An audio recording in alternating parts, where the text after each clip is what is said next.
All right, now we are live, and I'm Joe DeHoyos. Hope everyone knows who I am, or some of you guys know who I am. I'm the host of Beyond the Woodline, and I have my trusty sidekick, Shannon Rogers. Say hi, Shannon. Hello. And today we have with us Sisters of the Moon. That's Debbie Jones, Sandi, and Barbara. I can't remember your last names now, but That's all right.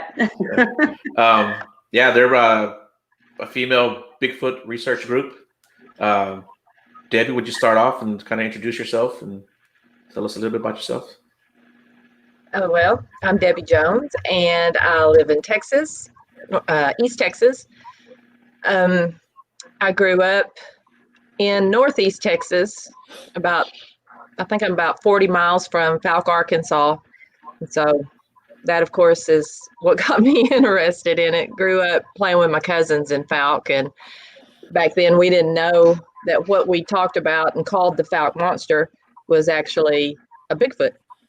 And we just called it the Falk monster. And lots of stories, growing up.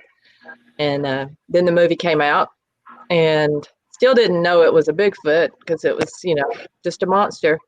And then got a computer and got connected to everything in the world and found out what Bigfoot was and started, linking things together. And anyway, that kind of started my research, I guess, and belief and hunt. Sandi? Hey, I'm Sandi Harris, and I live in Southeast Georgia. And I guess I was always just infatuated with it as a little girl. The typical movie most people watched back in the 70s, The Legend of Boggy Creek. And now I know some of the cast members even today. Yeah. A big Yeah. honor. Heard some crazy howls one night behind my house, and been intrigued ever since. And was blessed enough to meet, which I've known Barbara since birth. She's my sister, but I'm blessed enough to hook up with Debbie as well. And we really jive together out there, and we go all over the country researching, and we have a really good time at it. And I'll just keep it for that for now. So. Yeah, every time I see you guys' pictures, you always look like you're having fun, and that's something that I like. I like to see that. We do. We make it a fun time. Yeah. What about you, Miss Barbara? What do you have to tell us about yourself? Well, I was a pre-teenager when the Patty Gimlin film came out, so that caught my attention. And then, as a teenager, I went to see Legend of the Bog Creek, and it just kind of always rocked on in my mind that there was this big creature roaming around in the forest. And then, as Sandi mentioned, she heard this crazy howl at her house one night, and then we started getting into looking on the internet to see what we could find to learn about what the howl was. And she found some howls that were supposedly Bigfoot, and they sounded just like it. And so we got really excited. Then, when I moved into my home in 2005 here in Texas, I started having crazy things happen around my house that I just couldn't explain. And that rocked on for years and years until around 2012 when I finally asked someone to help me. And I got some help and started looking on the internet and finding groups. And Sandra's my baby sister. I met Debbie, and really in 2016 we came familiar with each other, but we didn't meet right away. We met at an expedition in 2016, and we hit it off. We all got together and formed our group, and we do have a good time when we go out investigating. We're not only looking for a Bigfoot, we're making it a fun time to have too. Right. Yeah. That's what I tell everyone, because not every time you go out, you're going to find something or have any kind of experiences. So the worst thing that can happen is you have a fun time camping, Right. We've had a good time out there. Yeah. But, both you guys have, Debbie and Barbara, brought up Falk. Something interesting that happened to me about 3 or 4 years ago. I had a friend of mine on Facebook. My sister actually contacted me and says, "Hey, you need to check out Becky." And I was like, "Okay, what's going on?" She goes, she said her mom was talking about Bigfoot last night. So I called up my friend Becky. I said, "Hey, what's going on with your mom?" My sister told me that you posted something about Bigfoot, which Becky's not into the Bigfoot, field. But she said that her mom, who had had a stroke like the year prior, she was really, really bad off. She couldn't hardly talk. One of the Bigfoot shows came on, and one of the things they were always trying to get her mom to do was talk, try to exercise her vocal cords, But when she saw this Bigfoot show come out, she said, man, she was going off about Bigfoot. She couldn't stop talking about it. And even though they could barely understand her, they understood that she said that when she was growing up, that there was a Bigfoot that would come out of the creek nearby their house and come up to their house and look in the windows, right? So I asked Becky, I said, where did your mom grow up at? You know where she told me she grew up at? In Falk. And the name of the monster that they called it was the Boggy Creek Monster. Oh, wow. So that was pretty cool. That's a pretty cool story. It's funny when you talk to people about this subject and you start talking enough, people will tell you stuff, and it's just the funniest thing, people, like even people in my family who have land, they'll come to me, they'll tell me stuff, that certain stuff has happened on their property, stuff they're looking in their windows. My family has property out near Austin area, and their kids, when they were little, they're like 24, 25 years old now, but they were like 11 or 12 years old. Something pushed a tent down, from the top while they were asleep in their because they would go out there and camp. They got a trailer out there, but the kids, kids like to camp. And then they had a deer feeder that my uncle made out of the stop sign post. They came a couple weeks later after he put it up, and the legs were all bent. Oh wow! And this was like out in the woods, so you couldn't get a truck or anything back there to run this thing over. So it's just a lot of interesting stuff that happens. I think a lot more people probably have more run-ins with these creatures than what people think. Oh, definitely, I agree. Yeah, and telling how many times we've looked right at one and didn't know it. Yeah. Yeah. You talk to people about stuff like that all the time too, and then when you start talking about it, and even people who might not believe you or believe in the Bigfoot existence, when you start talking to them, something will register in their mind and say, what was this happened to me a long time ago while I was hunting, or something strange happened, or I saw eye shine, or I had a stick thrown at me, or a rock thrown at me, and so it's pretty cool. Or like they hear the wood knocks, and they'll talk about that. So that's one of the things I love about this subject. I think I had my boss, he was getting a tattoo work done, and the tattoo artist had a Bigfoot show on TV, and his daughter asked him about Bigfoot, and the guy started telling the daughter about his mom, who had a sighting in Oklahoma. So it's just funny stuff, man. I think people there's a lot more of these sightings than what we're aware of. Definitely so. And you were talking about just by talking about it, how other people that otherwise don't share their encounter or what they've had happen before, it opens up a conversation. And just because me occasionally posting on my own personal Facebook page, I don't do a whole lot of Bigfoot stuff on there, but every now and then I'll put something up there, and most everybody that knows me knows that I'm a Bigfooter. Right. And I grew up in Malta, Texas, which is, gosh, I had 3 people in my 8th grade class in Malta. Wow. And then you had to go to either DeKalb, Texas to high school, or to New Boston, Texas. And they were both 7 miles, each direction. But I've had 2 or 3 people from Malta contact me that I went to school with later on, and have shared their stories about their encounters that I never, ever knew about, even though we all grew up together, Right. So it's been really cool. Yeah, and I've gotten to the point now when I meet people, I ask them where they live. And then my next question is, you ever seen Bigfoot? Yeah. Or like if you meet a hunter, I'll kind of fill them out before I just jump in there. I'll ask where they've hunted at and stuff like that. And if it's a location I know about, I'll ask them if they have anything weird happen to them. And sometimes it's no, sometimes it's yes. Yeah. Right. What do you think about that, Sandy?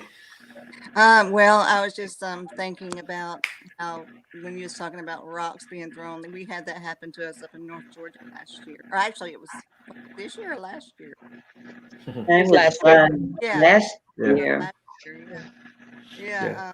we've had so many wild experiences, and I don't know if it's because we're just females out there, but we're usually always blessed. I'm not going to say every trip, but most every trip we'll have something just bizarre happen, and it's so exciting. It's an adrenaline rush for me more than anything. The Yeah. first times I went camping, I wouldn't even let nobody go to sleep. They'd stay awake all night with me, but I was so No, I didn't get any sleep like, that first trip. oh, they're out there. I'm tired. I'm going to sleep. You know? That's how it is. And but we've been so blessed, and we've had so many crazy things happen, and not just Bigfoot things either. But whatever Definitely. I'm talking about. Yeah. I'll tell you. Well, one time I was out with I'm sure you guys know Doopy and Big Dog, right? Yeah. Okay. Yes. This was maybe a few months ago, 3-4 months ago, easy. We went to a gas station and we were in Big Dog's truck, and he's got all the stickers everywhere. And I went inside the gas station, and the lady goes, "Whose truck is that?" So that's a buddy of mine's truck. And she goes, "I've seen one time, and it was just, she told me her story, it's just, it is funny. I hear other people in the community who have these stickers and decals, and people will come up and tell them about their encounters. It's amazing. It's just really cool. I love it. Yeah. Yeah, I see Bigfoot sticker going down the road every now and then, and I almost want to chase them down. Yeah. Just Yeah. wave at them, give them a thumbs up. My daughter-in-law was at a Subway here in my neighborhood, and she sent me a picture of a guy. I don't want to give his license plate exactly how it was spelled out, but it said Bigfoot, and but it was spelled out kind of different, but it was clearly Bigfoot. And it was in a white Forerunner. So whoever you are, look me up, buddy. We're in the same city. It's like we have this little gang. It's a worldwide gang, but we're all this little group. Yeah. And a lot of this stuff, as far as like the people talking to me, it was just putting myself out there, because at first I never really kept it quiet, but then after a while I just started, what, I'm just gonna let it, let whatever happens, and that's when I get all the cool stories and cool encounters and stuff like that, happen. Yeah. I don't necessarily broadcast it, but I don't keep it a secret anymore. And it's once I was really out there, I mean, man, people were texting me and calling me, and even co-workers coming up to me and, telling me stuff that happened. And so it's pretty cool. I think you got to put yourself out there, if we want to get to the bottom of this thing, or at least just, get some cool stories and encounters, And speaking of getting to the bottom of this thing, what is your overall end game, Debbie? My end game? Yeah. Oh, I don't have a desire to like necessarily prove their existence. I think it'd be awesome, if we were able to have some sort of video or something one day to be able to, look at Patty. We've got some of the best footage there is, but there's still people that either call it a hoax or they just refuse to believe that it's real for whatever reason. So I'm almost like, what's the sense in trying to prove it to anybody? We just want to go out there and find out as much as, or at least me, I want to find out as much as I can about Bigfoot. I don't ever think we'll find out every single thing, but piece by piece, we can try to piece it together. And whether what we experience is the same as what others have experienced, there's no way to ever say indefinitely what Bigfoot is. And so I just want to experience as much as I can and learn as much as I can on my own personal experiences and with these girls, and go from there. Sandy? I'm very much like Debbie. That's why we're such a great group. We have such a mindset alike, and I'm just wanting to learn. I'm not out there to try to capture one or harm one.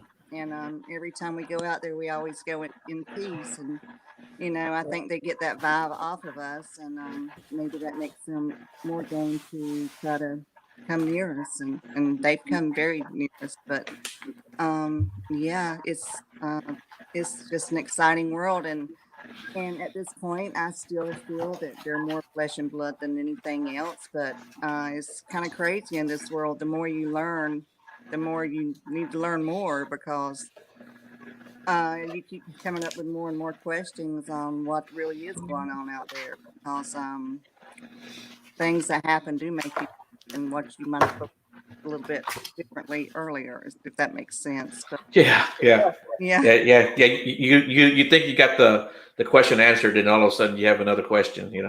that's exactly right. Oh, And what but about? Yeah. I'm sorry. Just No, I was I got going to ask. Yeah, to go say ahead. thing, and I told him I promised I would. Hey, Tim in North Dakota. Hey Tim, how you doing, buddy? And what about you, Miss Barbara? What do you hope to achieve? Well, I'm in it to just learn for myself or as a group because I won't ever prove it. And I know I won't ever prove it, but I can experience the things that are going on in the woods that other people are experiencing. And it's exciting.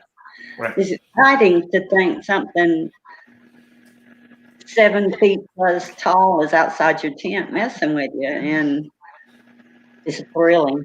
It's just thrilling.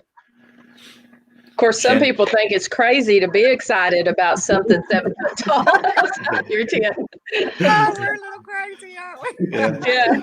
Yeah. Shannon, do you have anything to add to that? Oh, I'm really just listening a lot because I get asked a lot, what's my opinion on Bigfoot? Do you believe in Bigfoot? And my answer always is, I don't know enough to have an opinion. And it's not, I just have never really ventured. And so now that I've met Joe, I've been really curious just to learn more and just kind of, because like I'm in paranormal, and like you said, you shouldn't be excited to get scared at certain things, and you are, but when you were saying that, but yeah, I'm just definitely just listening and observing what you ladies are saying and seeing, so they can, what excites you about Bigfoot and everything. And so like it's more the thrill of the hunt, right? Just to have a good time and be out there and coming together. And yeah, so yeah, I think It's it's an really cool. So I'm adrenaline rush. absorbing. Yeah, I'm absorbing. I'm listening to you ladies. And Well, it's thrilling for us because we really have been so fortunate. And when we go out, we seem to attract some kind of attention. Right. And so we usually have a good time. Not every time, but most of the time, something that makes you go, happened. Right. right. So Sandy, you mentioned about you going out there in peace and you're not trying to harm one, but do you go out there armed, or do you guys go out there armed, Sandy? I go out, or we all go out there armed, but Okay. it's more so to protect ourselves from wild animals such as hogs or bears or even other people before Right. we get Sasquatch. Yeah. They've never done anything vicious to I can think of other than throwing a rock or something or brushing against a tent and trying to intimidate you, but is actually trying to physically harm us, and absolutely not so far. We've been very blessed. So Yeah. I was in a dusty old building all night, guys, in an abandoned building, so I have a lot of that dust in my lungs. So pardon me if I'm coughing. Debbie, you go out armed, right? Oh yeah, we all have guns. Okay, We okay. don't let them be seen though, Right. because I feel like they know what they are. Yeah. They're in the woods, they see hunters, but we try not to ever let them be seen. But we definitely carry, because of, like Sandy said, it's mainly to For protect us everything from else. humans Yeah. more than anything. But then big cats, Yeah. Mhm. Yeah. That's what we guns aren't gonna do anything with bears or Bigfoot. There's no way that our guns are going to stop those. Yeah. And I'm the same way. I'm not carrying out there to defend myself against a Bigfoot or even kill one, because Right. unless you got something really, really, high powered and a lot of ammo, you're not going to take one down. Right. You know. Right. We're not there Even- for that. Yeah. Even Big Dog would have trouble with that one. So.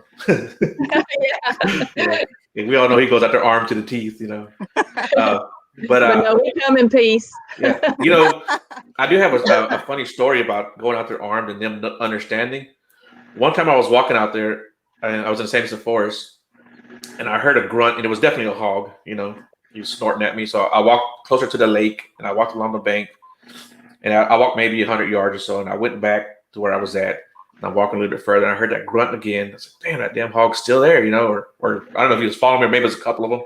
So I walked back towards the lake, walking on the shore, and I walked maybe another 100 yards. I get back to where I was going on the little path I was heading on, and I heard some movement. It was closer to me. I said, "Man, that's that damn hog," And I didn't have nowhere to go now because the lake was way behind me. So I got my gun out and I racked around in it. And when I racked that round, I heard it roar, roar. I just heard that big old voice like that. And I was like, what the hell? I had never heard anything like that. This was last year. I had never heard anything like that again or since. But I stopped. I stood there maybe 10 minutes and I turned around and I walked back. So I'm not going over this way. After I heard that, and while I was standing there, I heard two wood knocks coming from in front of me, And as I said, nope, I'm not going that way. So I went back the other way. So that was pretty interesting. I fired my gun but once, and that when we were in the Ozarks, and Sandy and I going in for our campsite had seen wild hogs going across the road. So something up around our campsite started rustling around in the bushes, and it wasn't scaring off by us yelling or making noise. So I fired my weapon. We didn't hear any more after that. But that's the only time I've ever fired my gun. Okay. It's funny, we don't want any wild hogs or any other kind of animals around, but we want Bigfoot to come up. Right. We're crazy because we want them to come up. We want them to mess with us, and they just look at us and shake their heads half the time, but that's what we're there for. Yeah. So Debbie, you had a sighting, correct? Yeah. Yeah. Can you talk about that any or? Well, this was back in 2018, and I had gone down to Footstock, which was a invitation only gathering of, there was, I don't know, maybe 40 people there at the most. Ann Walls and her husband Kenny and Michelle Miller and her husband Russell had put this on, and this was the first time I believe that they had done this. And it was down there in a campground, and we'd just gone down there and to visit that, no expectations of anything. And that first night about midnight, another person and I drove out to this area we'd never been before. We were just riding around. It had been raining off and on all day long. It rained the whole time we were there. It actually came a gully washer that night and flooded part of my tent out right beside it. Had a little small river developed. But so we weren't really expecting anything because of the weather. So we went ahead and went on a little midnight drive, and we were going to pull into a trailhead.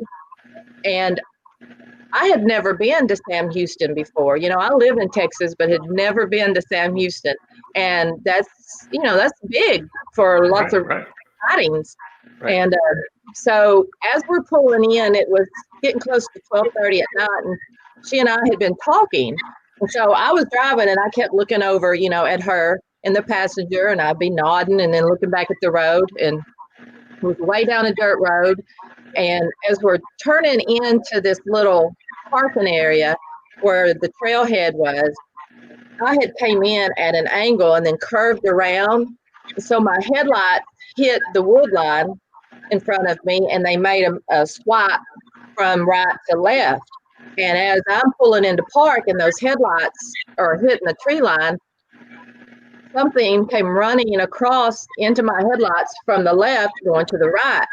And so my headlights were on it for probably 4 seconds, which in the grand scheme of things doesn't seem like, that long. But when you're sitting there looking at something running for 4 seconds, and it probably wasn't, I think it was between 40 to 50 feet. I hollered and I said, I just saw something. And my mind is working like, what did you see? Because when I saw it, I even said, I hollered out, it was whitish. And I'm already putting my car in reverse, trying to back up and angle my car several times to catch it again in the direction it was running. And of course, it was gone. But it was whitish, and I could see it, the side of it, from the top of its head down to a little below its waist, because there were bushes and shrubs or whatever sticking up above it.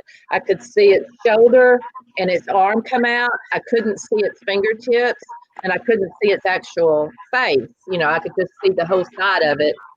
And I know that on the back of its shoulder, it looked like it had either mud or dirt, because there was a darker spot there. But when we went back the next morning, or I went back by myself because she had to leave and she had a lot more driving to do than I did. I went back out there and I called my Larry, my boyfriend, on the phone because there was a man sitting out there in his vehicle that next morning, and I didn't want to be out there, by myself, place I'd never been before, without somebody knowing where I was at. So I was on the phone with Larry while I was walking around to see what the area looked like, because when I saw that, I was like, okay, I'm not getting out now, because I knew it was there somewhere. Which, in hindsight, I wish I had, but it was raining even then, and so there was a creek bed right there where I had pulled up to, but that night I didn't know it was a creek bed. I couldn't see that it went down and was a little creek bed. And what I think where he had come from to the left, there was that creek that did a winding shape, and then there was a little bridge that went over it, and I could see the railing on the bridge. And that night, so that next day, I figured out, okay, it must have ran along the little ridge line and then went down into that creek bed and took off, and that's why I couldn't see it, because it was I was a lot higher up than the creek, where the creek bed was. But I went back and followed the creek bed from the direction it had come from, and ended up finding a 15.5-inch print, and tried to cast it. I didn't have much casting material left, but I had enough to where it filled it. But with the ground being as damp as it was, and it was still a little nasty weather, it ended up, when I pulled it up, it broke into 3 pieces, which I still have those 3 pieces, but it was interesting. And then I was talking to Ann and Michelle that next morning, telling them about it, and I had said that it was whitish, and they both told me that the area where I told them I had gone, there had been sightings of a gray one. And so I'm thinking, well, it was probably gray then, and my headlights just made it look, white. So, but it was exciting. It was fun. Yeah. You can tell me about that spot maybe when we get off the air, because if it's the same area, I'm familiar with that area of where the gray ones has been seen. Yeah. I went to an area, if the area that I've been told about, and even before I knew about the gray one being there. A person that I was with, and I'm no longer with anymore, was she was walking ahead of me, and she stopped. She turns around. She goes, "Hey, there's something moved over there." And I said, "Where?" And she told me. She pointed to the wood line, and it was maybe 50 feet away from us, I guess. And I said, "What?" I said, "What happened?" She told me she heard like a limb snap or a twig break or something like that, And it caught her attention. So she said she looked up. She was scanning the wood line, and as she was scanning, she saw something like go behind a tree, And she said it was big and it was gray. And so I was with my brother-in-law at the time, and we walked over there. And we went looking around, and when we came back, I was like, "Well, we didn't see anything." She said, "Well, whatever it was much taller than you or Patrick, because the brush was so high that she couldn't see me and my brother-in-law." She goes, "Whatever it was," she goes, "you guys were like this, and this was like this." So whatever it was big and gray. And when I started telling people about that, they started telling me that they've seen a gray one in that area that's been spotted. So I wonder if it's the same area. It probably is. When I saw it, I tried to make just a visual image in my mind to remember where its head was up against the trees and stuff that were behind it. And when I went out the next day and saw that it actually went down, a slope into a creek bed there, I don't know where it was at on that slope, so I couldn't get a precise measurement. But it would have, if it had been on the ground itself, that the level part of it, it would have been over 7 foot tall. So I don't know exactly how tall it was, since I don't know where it was at on that ground, on the slope. And Debbie or Sandy, you guys had sightings before? I had a sighting of what I'm pretty sure was a juvenile in my own backyard in South Georgia back in March of 17. Okay. I had a back porch, and I had a French door, and I had a curtain down the French door. But at the time, I had a little 2-pound teacup Chihuahua named Sadie, and every night about 2 or 3 o'clock, she's going to wake me up because she slept with me. to go potty. And I made it a habit to always pull the curtain back and make sure that there wasn't anything in the yard before I'd let her out because she's so tiny. And anyways, I pulled the curtain back this night, and it was overcast sky, but the moon was full enough to where you could see in the backyard somewhat, but not directly behind my yard because it was a wood line. Behind my yard was pure pitch black.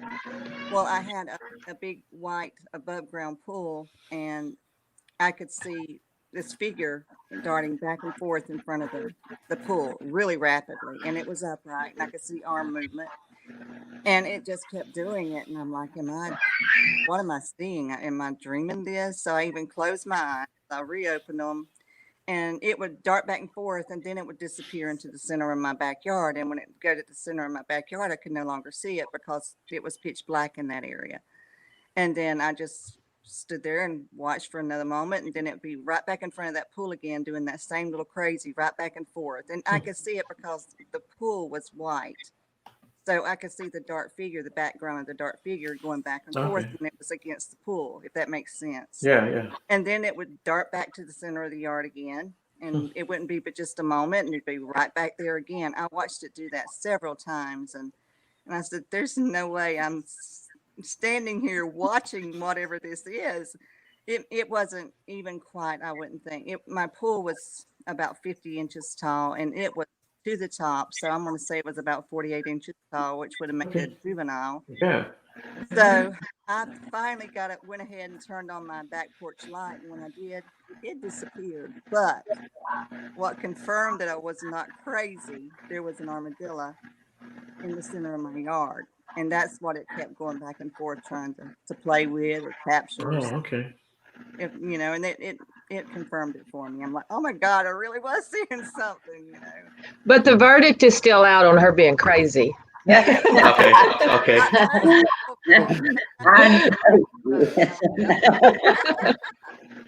That's okay. We'll keep that in mind. Barbara, how about you? Any sightings or strange experiences? I've never seen one that I can tell you that I've seen one, but I have a lot of things happen around my house. I've been brought gifts for years. I'll be brought headless rabbits. I have had a deer leg thrown up on top of my house. I've had my back door pushed in. One night, my son used to sleep with his bedroom window open, and something reached through his window and pushed 2 TVs off the table. I've heard howls outside my window, and for years and years, we played stick games together. And I never can catch him doing this, but it's interesting to me. I mean, some people don't believe in sticks, but I do. I think there's something to it, and I think they leave messages with the sticks. But I don't know what they are. Yeah. Shannon, you want to go out with these girls? Come on. Yeah, you want to come investigate with me? Because I'm hearing like a deer leg on your back door, and I'm like, and y'all sleep in tents? Okay, I'm game. Yeah. We've actually had them hit our something. We didn't see what was hitting our tent, but we've had something hit our tent hard twice, and you could see, something that looked kind of like a hand. And because I actually saw something come in as it hit the tent one time, and then that same night it had hit the tent prior to that, but we'd been looking back over our shoulder because something was dragging either its hands or its a stick or something along the top side of our tent, and it was hovering over a little section that kind of jutted out from the back like a closet in a way, but we had put our potty, a bucket with a potty lid on it, and that's where it was sitting. And so it had been kind of messing with that area. And so we were looking back that way, watching it. And at that same time, something else hit the front right corner of our tent. And that let us know that there was at least 2 of whatever it was out there messing with us. But we'd been hearing all sorts of howls and whoops, and there had been moans, or what I call moans. A lot of people said that it sounds like low growls, and it does. But that was the first time I'd ever heard it. And the first thing I thought of was, is that a moan? But those moans eventually started changing into different animal sounds. And that kind of let us know, okay, this is what we're here for. And because it changed into Right. it changed into like a cow sound, almost like a moo. Yeah. And then another time later on, it was a whimpering dog sound. And another time it sounded like a chicken in a way. And another time it turned into what sounded like a growl, like a bear, which that actually kind of scared me because where we were, there are black bear. I've never seen one there, but other people evidently have for us to know that there were black bear. And so that's when I was like, okay, this is a little creepy. But we left and we drove into town, which was about 40 miles away, because we thought, okay, we need some bear spray. And the other girl usually had bear spray, but she didn't have any that time. So, and I think honestly, it was a chance for us to get away because it was very creepy. That was the first time anything like that, as far as the moans and changing into different animal sounds, had ever happened to us. And it was creepy. And so we left and went to town to try to get some bear spray, which they didn't have any. And we ended up getting batteries and just some other stuff that we needed, and came back. We'd been gone for 2 hours. And as soon as we sat down and everything, it started up again. And that's when the howls and the whoops and the known Bigfoot, sounds. Of course, we don't know for sure what's making them, but that's things we've heard.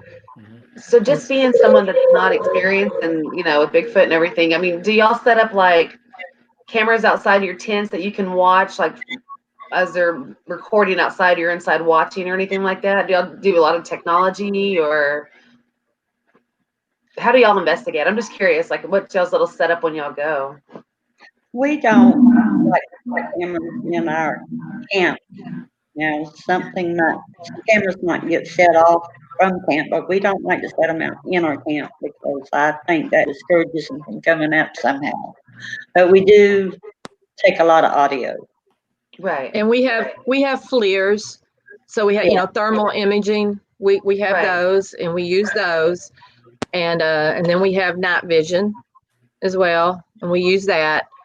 But as far as like cameras, game cams, we don't, there's a lot of debate on whether or not they can see the infrared light. And, we don't know.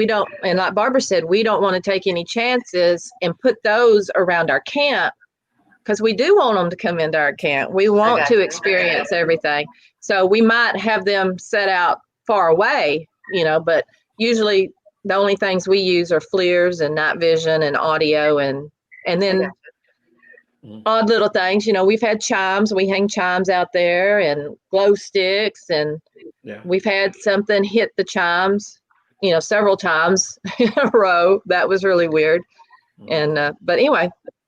Yeah, they put up twinkle lights. They sold all those beads when we were in Washington. Remember, I hung all Oh those yeah, Mardi Gras beads around, and every one of them was gone. They took Really? all. yeah. We hung them up in wow. trees. Yeah. And Barbara had hung some bells up in a tree, and she had put 4 bells, like Christmas size bells, on the side of a tree. And we actually heard one of the bells while we were sitting out there that night. But the next day she couldn't find but 3 of them. And then later on, she saw that one had been moved directly around to the other side of the tree and was laying on the ground on the opposite side of the tree. And they were up pretty high, hanging on the outside, just the little branches. Yeah. And so. Do you guys leave out food? No. Yeah. Some people do that. I don't agree with it, and I mean, I have good friends who do that, but I don't like doing that just because, they're a wild animal just like anything else, and they'll expect it, Right. And, just real quick, Steve Brooks said hi, and Brian Hoolin said hi. Oh, hey guys. My little cousin, he's really into Bigfoot. His name is Jake. He says hi too, man. And he told me he's my little Bigfooter, man. I gotta get him out in the woods with me. Yeah. But yeah. I don't leave food out there for them. Like I said, they're wild animals, and I think they'll expect it every time. And to me, you're probably putting other people in danger when you do that. People would, Well, yeah, and you don't know what is good or bad for them either. We don't want to hurt them, right, exactly. Yeah, you give them cavities or something. Yeah, they don't have a dentist they can go to. Have an allergic reaction to something. Right, exactly. Yeah. We also like to sing and play music, Yeah. Yeah. and we put out twinkling lights Okay. Yeah. around the tent. The twinkling lights have actually been very beneficial Yeah. to Sandy and I saw Really? something. Oh yeah, Sandy, you go ahead and talk Oh, about that. It had been a rather eventful night. Anyway, we were at our spot we called Tribulation Bay, and it was freezing cold. It rained that night, but we heard many howls and moans and truck motor sounds, and we finally called it a night and went inside to our tents. And Debbie was feeling uneasy. She decided she was going to sleep in the tent with us, so she made her a bed between mine and Barbara's, and I was next to a tent wall, and we had some twinkling lights set up, and it just cast just enough light to where you could see around the tent somewhat. It wasn't bright, but you could see if something was out there. Okay. And I was facing the tent wall and had been laying there maybe 5 or 10 minutes, and I didn't know Debbie was facing in the same direction as I was. And sure enough, I seen that upright figure walk right by the tent, bumped into a chair, everything. We had some chairs that we had propped up because we were trying to, it was raining. We just had them propped up, and it actually bumped the chair. And when that happened, I turned over and looked at Debbie, and we were kind of saying, "Oh my God, we both seen that!" That was really exciting. And It was definitely upright, and the shadow from where we had the twinkling lights hanging. Mhm. If it had been something small, it wouldn't have been a big shadow because the twinkling lights were up higher, and it was upright bipedal, and it walked right down the side of her tent. And I just laid there and looked at that. And then I looked up at Sandy, and she was facing the other way, and I didn't want to wake her up, but she looked over and rolled over and looked at me. We were both like, "Did you see that?" And we had heard it hit that chair. And as soon as we both confirmed that we had seen it, we could hear it messing with a tub that we had sitting in front of our tent. Okay. And we both flipped over on our stomachs, and we pressed our faces as close to that edge of the tent as we could, trying to see if we could see any shadows out there. Mhm. We couldn't see anything. Okay. And it just kept messing with that tub, and you could hear it like it was trying to pull it. And when you pull something and it's heavy and you're trying with one hand and your hand slips off and it pops the lid sound. Okay. That's what we kept hearing. And I stood up and I was trying to look out of the mesh up on the tops of the tent. It was Barbara's tent, and it was kind of a dome shape, and it had these two what would you call that? The tent itself came out like a canopy and made an angle, and I couldn't see on the other side of that angle that was coming down. Okay. And like an awning type thing. Kind of like a rainfly kind of thing. Yeah, and Okay. and it Yeah. Okay. yeah, and it came way out in the front at an angle, and whatever it was on the back side of that rainfly, and had to have been down low reaching around trying to pull it. And it just kept messing with that thing. And Barbara, she had her head covered up, and we didn't know if she was hearing it, and she finally uncovered it and nodded it to us that she was hearing everything. And it just kept messing with it and messing with it. And I couldn't see anything at all when I was trying to look out. And Barbara, finally, she just hollered, "Get the hell out of here." And it stopped for a few minutes. We started giggling. And then here, not long after that, it started messing with it again. And we thought, dang, it's brazen, Right, yeah. And Barbara heard it messing later on that night, heard something messing with the tarp in the back of her truck that we had thrown over some wood. And I think she said that she had heard like a metal sound, like maybe it was messing with the door handles on her truck or whatever. But the next morning when we went out, that tub had been moved. You could see where it had tried to drag it, and it was heavy. Okay. It didn't have food in it. It had all sorts of kitchen stuff and extra propane bottles and stuff, but it had been drug about that far, Oh, wow. away from the tent. But Yeah. but yeah, that was a fun night. It was fun. So those twinkling lights, did y'all put it out there purposely to try to attract something, or was y'all just Yes. okay? Yeah. Okay, so you think that the twinkling lights worked? Okay, that's Yeah, a I pretty just good thought they were pretty, and that something that doesn't usually see something like that might be interested. What the heck is that? Yeah, that's a pretty good idea, though. I've done the glow sticks. I got some pretty good results. I've seen them bouncing around out there. Yeah. So I've seen it, and like the other ones aren't bouncing around. Just that one is bouncing. And it was a blue one. So I don't have We've anything to do. actually had some really cool stuff happen with glow sticks. Yeah. One of the first times we ever camped together as a group, we were in an area that we call a killing field.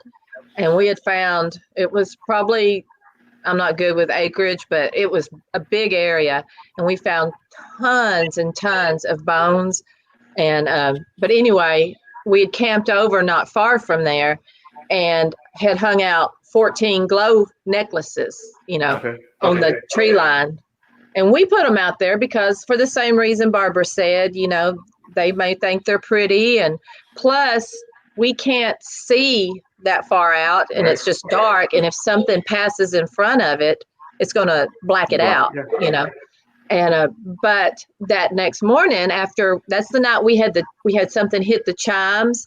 And I actually, Joe, I had looked out the tent when we heard the chimes, and I could not see anything behind that tree hitting those chimes. I could see the chimes plain as day because the fire was shining up on it, and I could see that pretty good. But those chimes were going up and perfectly straight, and they'd go back down. And when they'd go back down, instead of swinging back, like this, because they were hit with force, they would stop, like something was there stopping it.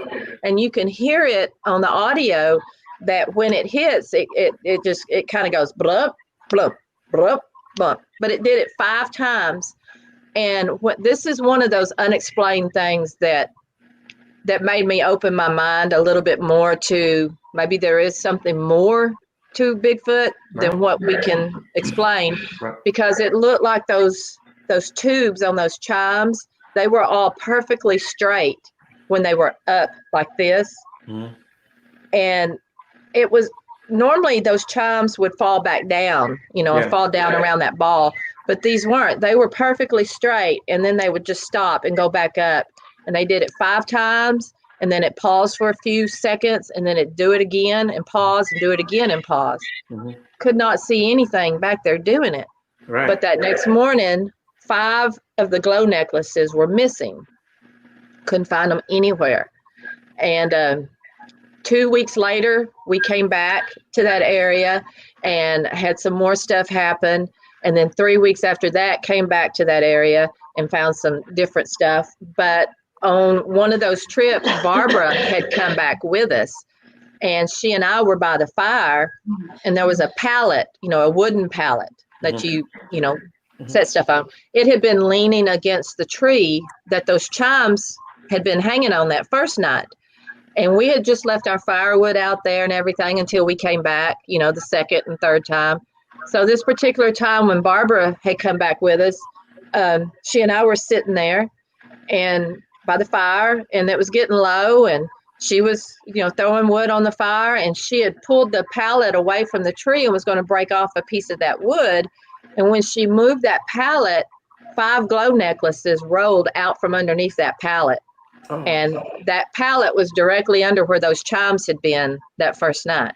Huh. And so that was really interesting to see that something took those glow necklaces and had put them underneath that pallet, underneath those chimes. Yeah. And so that was intriguing. Yeah, that's pretty interesting. Yeah, I like the chime idea too. And I was thinking about it. I mean, how many times have you messed with the chimes like that before? Growing up, or even still, if you see chimes, you kind of do the same kind of thing, right? You'll kind of knock them forward, but catch them. You won't let them swing back and forth. You kind of do that Yeah. yourself, you know. And Yeah. Shannon, I was thinking that might be a good tool for you to use too. Some chimes out when you go hang Yeah, them somewhere, So you get something absolutely. placed. Yeah, Yeah. yeah, Could that's a good be. idea. Yeah. You have anything you want to add, Shannon, or Yeah. talk to them about? I'm just like listening, like your techniques. That's what I'm trying to absorb is how y'all do things, because I know how we do things on, in my side of the field and everything. So I just think it's really interesting. You just want to try to get their attention, and even though they're big and scary, you want to see them or just like get experiences from it. And I think it's just really cool. So, I mean, do you ever just go out and just try to find a new location, just go out blindly and just venture off into the woods somewhere to see if you can have an experience, or do you try to like follow what just sightings or areas that people tell you might be active? Most of the time we kind of research where we want to go, or we know someone that's been in that area and maybe had some experiences, and we go give it a shot too. Right. And I look on the map a lot of times in areas that we know that, like Barbara just said, that there are Bigfoot sightings, and look for areas that we can camp in. We don't like to camp in campsites, really. We want to go into the woods, and Right. but we look at areas that we know that there's sightings in. We go to those areas. We try to find a place that's away from other people, and we've had some really cool stuff happen. Of course, not at all the places, but there's been some really good things. The last time, it was back in July, I think, might have been 1st of August, when we went up to Arkansas. Mm-hmm. And where we were going is a place that we had been a year or so earlier, about a year and a half earlier. And there's known sightings up there, and there's a river and everything that would be perfect, for a big old 8-foot hairy guy. Yeah. And we went up there for 5 days, and we had heard just the day before we got there, there had been a sighting Okay. in that area. Now, it's a big area, it's a national forest and all that, but there had been a sighting. And so we were excited about that. And where we had wanted to camp, by picking it out on the map and being there the year earlier and stuff, we had thought, okay, we'll go to this area where we had some calls. We had heard some calls, the prior year. But when Barbara and Sandy got out there before me, they were looking in that area we had planned to camp, and it just wasn't feasible. There wasn't any good areas to camp in. It was just down a dead end road. And so they went on back up and went up the mountain a little ways across from that road, and had found a really good area.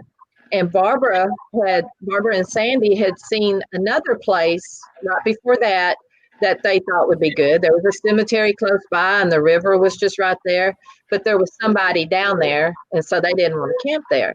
Yeah. So we ended up camping at this other place, and actually had some stuff happen the 3rd and 4th nights we were there that was real exciting. But then when we got back home, about a week later, no, it was about 2 weeks later, I read something in the Fayetteville, Arkansas news that had come up where somebody had camped in that, because they put a map up on the article I was reading. They put a map, and they said it was right next to this cemetery, and it was along this river. And I was like, holy crap, that's where we were at just 2 weeks earlier. And so I pulled my pin up on my Google Maps to where we had camped, and I had pinned it. And that cemetery and river was the exact location that Barbara had said that they had wanted to, stop at, but there was somebody there. But they had had a really good encounter. Yeah.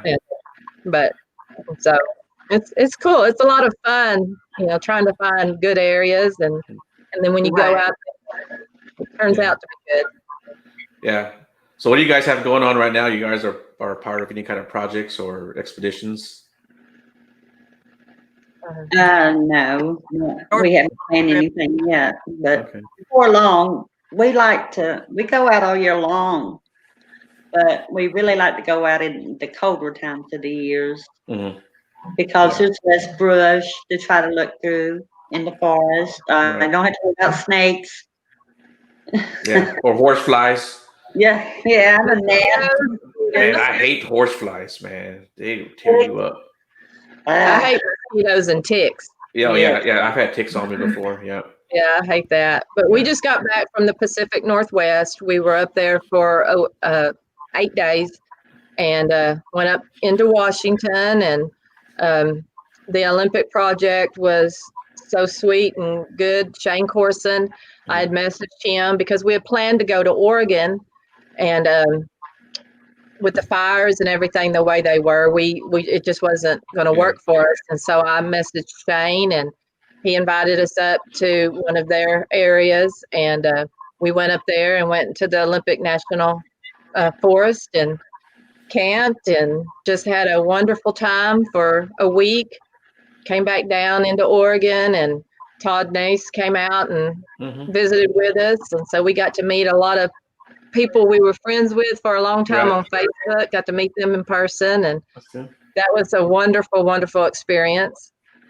And That's always fun when you meet someone that you've been following or dissociating with. It's like, I know you. I like to do. Yeah. It was cool. Like last year when I met you at in Huntsville, when I walked in there, people were like, Joe, I was like, hey, I know you too, so it was cool, man. It's always fun. Yeah.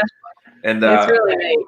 Something I always like to talk about is like just the friendships, in the Bigfoot world, and even now in the paranormal, I'm getting to meet people, just the nicest people you'll ever meet, and people that you'll probably be friends with the rest of your life. I mean, meeting you, I met Lupin, Big Dog, and met Ann, and Shane Church, Brian Hoolan, all them guys. They're awesome. It's like I would have never met them and even known about them if it wasn't for this crazy field. I would have never met Shannon. So, exactly. It just and just friendships that'll last forever. Yeah, I agree. I mean, at this point, we're all family, really. You think about it, and there are things that like Shane. I've talked to Shane about personal stuff that I've never talked to about my family before. So it's just like I said, they're family at this point. Well, and that's like the name, our name, Sisters of the Moon. Yeah, I was going to ask you about that. Yeah, go ahead, talk about that. A lot of people think it's a witch haven or whatever, but we're not witches. We just truly feel like sisters. Okay. And like you said, I tell them stuff that I don't talk to about, to my own family. We spend a huge part of our lives together and a lot of time, but we're like sisters. And I mean, everything we do under the moon at night. That's when all the magic happens, And so that's how the name, came about. We didn't come up with it, but we've got a lot of little slogans that go along with it that we like to. But and is this you three guys or the more? It's just us three. We have other people that are real close to that go out with us from time to time. Yeah. And but it's just the three of us. Okay, cool. Shannon, have you anything to add or say again? Or no, it's just nice to meet you, ladies. Y'all friend me on Facebook. We could chit chat. If you ever want to get together or meet up for an investigation, let me know. Yeah. I actually have another friend. Her name is Beth. She has like an all-woman paranormal team, and she's getting ready to move to Texas. So she actually told me to give you her information. And she said she would like to do something with you guys, and maybe you guys do something with her, kind of a little crossover, woman crossover. So that'd be cool. Yeah, I'm gonna shoot you her information. Well, cool, man. That was a quick hour. It just went by so fast. It did. And when you talk about this stuff, you go down so many little roads. Yeah. And all right, you guys have anything to add? Debbie, you have anything? Any advice for especially for newbies? People are new to the field. No, I mean, we're all, even though we've been doing this for a while, and half of us have had experiences on our own for a long time, we're all learning together. There's stuff always happening, something we've never experienced before. I think it's important to share Mhm. and to not dismiss somebody else's experience because they don't line up with what we think about it in our minds. Just like we were talking about it being flesh and blood. I believe it's flesh and blood. And I used to dismiss a lot of the woo, theories. But when I saw those chimes and how something was keeping those chimes perfectly held in place, but I couldn't see any hands or anything, that made me start to open my mind, Right. be a little more open-minded to other aspects or possibilities. We're all learning together. There's no great king of the Bigfoot world or queen of the Bigfoot world that rules it or knows more than the other. If we could all That's share, right. exactly, and if we could all just share what we know without, or what we've experienced, I should say, it's not what we know, but what we've experienced. If we could all share that and get along and not call each other liars or hoaxers or say that's BS, we just need to be more open to all the possibilities of things that's happened Mhm. to other people and what they've experienced. And that's the only way we're going to make progress Right. in this crazy Right. community. Mhm. It's to listen to each other and not try to knock somebody else down for something that they have or that they've experienced or that they've recorded, just to make themselves look bigger or better. There's a lot of that going on, Yeah. and that's bad because there's a lot of innocent people, that it's Right. happening to. Yeah. And it Yeah. causes people that don't know those people to totally dismiss stuff that they've experienced or encountered or recorded or whatever, just because they don't know that person. Mhm. And so we need to all to just get along and try to learn from one another and coexist. And And so, Sandy. right on what you just said. I agree. Okay. Absolutely. Well, I my advice, never. Andy, I'm sorry, go ahead. Oh, it's okay. I mean, she hit it on the nail. I mean, spot on. Go ahead, Barbara. Go ahead. Well, when I first started in this, I was told to think Bigfoot last. When if you have an experience or you find some evidence you think, try to figure out what it could be before you just jump right out there and say it's Bigfoot. Right. Try to debunk it yourself and use Bigfoot as your last alternative. Yes. Yeah, you're right. Yeah, I kind of agree. Well, I don't kind of. I do agree with Deb because I used to be in that park where Bigfoot didn't do certain things, or there was certain the woo aspect too. But doing this and then talking to more people, you can't if you weren't there to experience what this person experienced, you can't call them a liar. You can't say it didn't happen. uh, And oftentimes it's a shock or it's traumatic. So you don't know what this person experienced or what they went through or. Uh, or what they saw, or just like someone would tell you, well, that's not what you saw, Debbie. You didn't see anything white run across your headlights, yeah, no, that's impossible. So yeah, you don't know what a person experienced, and unfortunately, there are those people who do hoax and they shine a bad light on the community. But I think overall, I've personally learned to have more of an open mind and listen to the person talking. right. And talking about like the paranormal Mhm. world, and then you've got Dogman and Mothman and all these other things. I I have to say, I never necessarily believed in Dogman. Mhm. I think I don't want it to exist because to me it's too close to being like a werewolf, and werewolf always was the only thing that ever scared me when I was growing up. Mhm. But I mean, my gosh, Very much. we search for Bigfoot, Right. and so I can't say, oh no, there's no such thing as Dogman or there's no such thing as ghost. I mean, I believe in ghosts. I do believe in ghosts, but I can't sit there and rightfully say, oh no, there's no Dogman, there's no Mothman, because I believe in Bigfoot. Right. And so, And you're out in the woods looking for the thing, right? yeah, exactly. Yeah. All right. Well, very cool, man. All right. It was great having you girls on. I really appreciate you coming on and sharing your stories and your experiences. Yeah. Yeah, thank you for inviting us. We're glad to. Thanks for Yes, having me on thank again, you. Joe. No problem. Thank you for coming aboard and learning more. And that's, she's a perfect example of sharing information.